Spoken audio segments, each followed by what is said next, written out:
அன்பானவர்களே, வாரம் ஒரு சாட்சி நிகழ்ச்சியின் மூலமாக திரும்பவுமாக இந்த வாரத்தில் உங்களை சந்திப்பதில் நான் மிகவும் மகிழ்ச்சி அடைகிறேன். பாருங்க, நம்ம ஒவ்வொரு வருஷமும் நியூ இயருக்கு சர்வீஸுக்கு போவோம். அப்போ சர்ச்சில் நமக்கு ஒரு வாக்குத்தத்த வசனம் கொடுப்பாங்க. நம்ம எல்லாரும் அதை சந்தோஷமா வாசித்துட்டு வீட்டுக்கு கொண்டு வந்துடுவோம். அத மாதிரி தான் பாருங்க, சகோதரருக்கு ஒரு வாக்குத்தத்த வசனம் கிடைத்திருக்கிறது.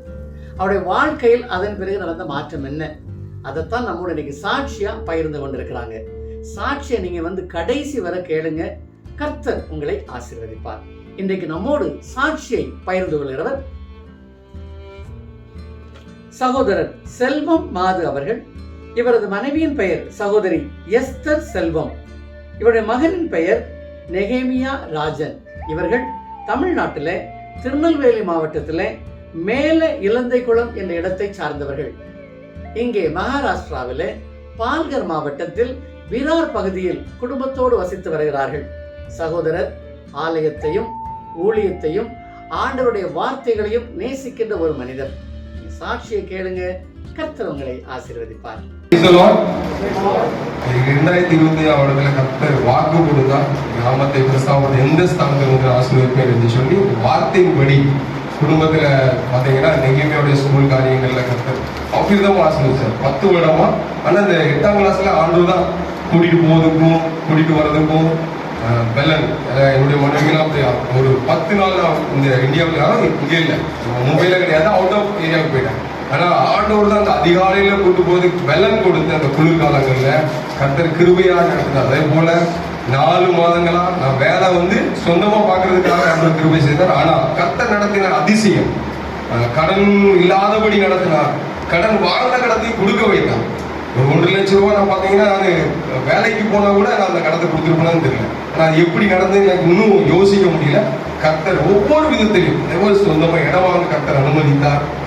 செப்பா காரியத்துல நாங்க ஒரு 400 வாரங்களா ஜெபிக்கிறதுக்கு சகோதரர் நாகராஜனா நானும் ஜெபிக்கிறதுக்கு கர்த்தர் கிருபையா விளந்து தந்தார். அந்த ஒரு நைட் அதிகாலையில ஜெபிப்போம், நைட்டு ஜெபிப்போம். ஆனா நான் யோசிப்பாங்க, ஒரு நாள் மிஸ் பண்ணாதபடி ஆண்டவர் தட்டி எழுப்பினார். ஒரு நாள் மிஸ் பண்ணாதபடி, நாங்க மறந்தாலும் அவர் மறக்காதபடி அவரை எழுப்பி விட்டு ஜெப காரியங்கள்ல கர்த்தர் கிருபையாய் நடத்தினார். இந்த 2022 ஒவ்வொரு நாளையும் நினைத்து சொல்லிக்கிட்டே இருக்கலாம். அவருடைய அன்பு அவ்விதமா, நான் அவரை மறந்தாலும் அவர் என்ன மறக்கலைங்கிற ஒரு வார்த்தையினால ஜெப காரியத்துல பார்த்தீங்கன்னா நைட் 2 மணிக்கு தான் வேலைக்கு போயிட்டு வருவேன். ஆனா 2 மணிக்கு அதுக்கப்புறம் 1 மணி நேரம் ஜெபம் பண்ணி காலை 5 மணிக்கு எதிரும். கர்த்தர் அதை நடத்தின விதத்தை பெரிய ஆச்சரியம். கர்த்தர் ஜெபக்காரர்கள் கூட இருந்தார். பலவீனத்திலையும் கர்த்தர் பலவானாய் இருக்க பலன் தந்தார். பலவீனம் வந்தது, அந்த வார்த்தையின்படி நாமத்தை பிரஸ்தாபனை எந்த ஸ்தானத்திலும் ஆசீர்வதிப்பேன்னு சொன்ன காரியத்தின்படி கர்த்தர் ஆசீர்வதித்து தந்தார். நடத்துற ஒவ்வொரு காரியங்களும் அந்த நெய்வே ஸ்கூல் விஷயத்த மறுபடியும் சொல்ல எனக்கு தோணும். அந்த கர்த்தர் 10 வருடத்துக்கு முன்னாடி சொல்லித்தான் எப்படிப்பா அவ்வளவு தூரத்து ஸ்கூல்ல கொண்டு போய் அவனை விட எப்படி வர அவர் நான் நடத்துவேன் அப்படின்னு வாக்கு கொடுத்தார். அந்த வசனத்தின்படி கர்த்தர் எங்களை நடத்தின அந்த கோடான கோடி ஸ்தோத்திர கர்த்தருக்கு அவருடைய கிருபை மாத்திரம் எங்களை நடத்தட்டும். ஒரு நாளும் போதாதே, நீ செய்ததை சொல்ல இந்த ஆயுள் போதாதே. இன்று எண்ணி காண்பதெல்லாம் உம்மால்தானே வந்தது. இன்று எண்ணி காண்பதெல்லாம் உம்மால்தானே வந்தது. இயேசுவே என் வாழ்வின் அர்த்தமே, உன் மகத்துவத்தை சொல்லி துதிப்பேன். இயேசுவே என் வாழ்வின் அர்த்தமே, உன் மகத்துவத்தை சொல்லி துதிப்பேன். உன் நீதியை சொல்ல ஒரு நாவு போதாதே, நீ செய்ததை சொல்ல இந்த ஆயுள் போதாதே. உன் நீதியை சொல்ல ஒரு நாவு போதாதே, நீ செய்ததை சொல்ல இந்த ஆயுள் போதாதே. ஆமென். நல்ல ஒரு சாட்சியை கேட்டீங்க இல்லையா? பாருங்க, நம்முடைய தேவன் வாக்குத்தத்தத்தை நிறைவேற்றுகிற ஒரு தேவன். ஆபிரகாமுக்கு வாக்கு கொடுத்தார், நிறைவேற்றி கொடுத்தார். காலதாமதம் ஆகலாங்க, நாம தான் காத்திருக்கணும். தொடர்ந்து நாம ஆண்டவர்கிட்ட ஜெபிக்கின்ற பொழுது அவரிடத்திலிருந்து எல்லா ஆசீர்வாதங்களையும் பெற்றுக்கொள்ள முடியும்.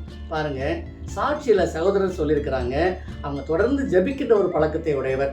ஆண்டவருடைய வாழ்க்கையில பல ஆசீர்வாதங்களையும் மாற்றங்களையும் கொடுத்திருக்கிறார். நம்முடைய வாழ்க்கையிலும் செய்வதற்கு ஆயத்தமாக இருக்கிறார். ஒரு வசனத்தை எடுத்து வாசிக்கலாமா? Romans chapter 8 verse 37. Yet in all these things we are more than conquerors through him who loved us.